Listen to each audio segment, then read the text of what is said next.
उसे तो कस्टडी में भेजा गया था। फिर यह क्रिमिनल एडवोकेट अचानक जज के सामने कैसे आ गई? और पुलिस को इसकी भनक तक क्यों नहीं लगी? आरती अपनी मां अंजलि को सलाखों के पीछे नहीं देख पाती। वह जज साहब से मिलती है, एडवोकेट अंजलि अवस्थी के वेश में।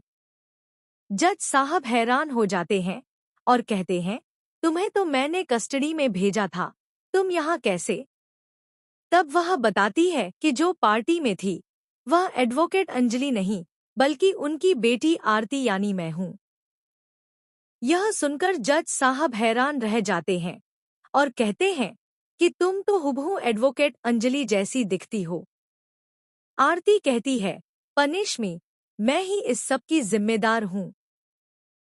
इधर माफिया डॉन और मंत्री सभी दामोदर और गिनी की रिंग सेरेमनी सेलिब्रेट कर रहे हैं। असल में यह अंजलि को जेल भेजने की खुशी की पार्टी होती है। युवराज ठाकुर अपने ससुर जी की तारीफ करते हुए कहता है, क्या केस लड़ा है आपने, हर तरफ आपके ही चर्चे हैं। अभय भी कहता है कि उसने किसी को धोखा दिया है। वह अंजलि और अपने भाई अमन के लिए पार्टी में अपने पापा से कहता है, वाह पापा, आपके जैसा कैरेक्टर वाला दूसरा आदमी इस दुनिया में नहीं है। और घर की बड़ी बहू, जो आज रानी मौजूमदार के नाम से जानी जाती है, आप उसी का केस लड़ रहे हैं। अभय आगे कहता है, बधाई हो पापा, लगता है आप भूल गए कि आपके छोटे बेटे की मौत के जिम्मेदार युवराज ठाकुर और काव्या ठाकुर हैं और आप उन्हीं का केस लड़ रहे हैं। इधर अंजलि आरती की वजह से जेल से बाहर आती है। बाहर आकर आरती प्रायश्चित करती है।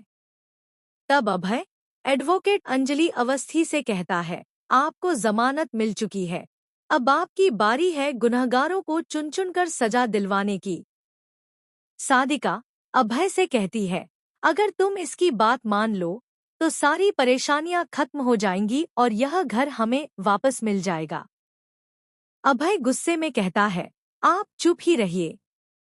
मैंने अपनी जिंदगी में बहुत लोगों को अपने चरित्र की नीलामी करते देखा है, लेकिन आप उनसे भी 2 कदम आगे हैं।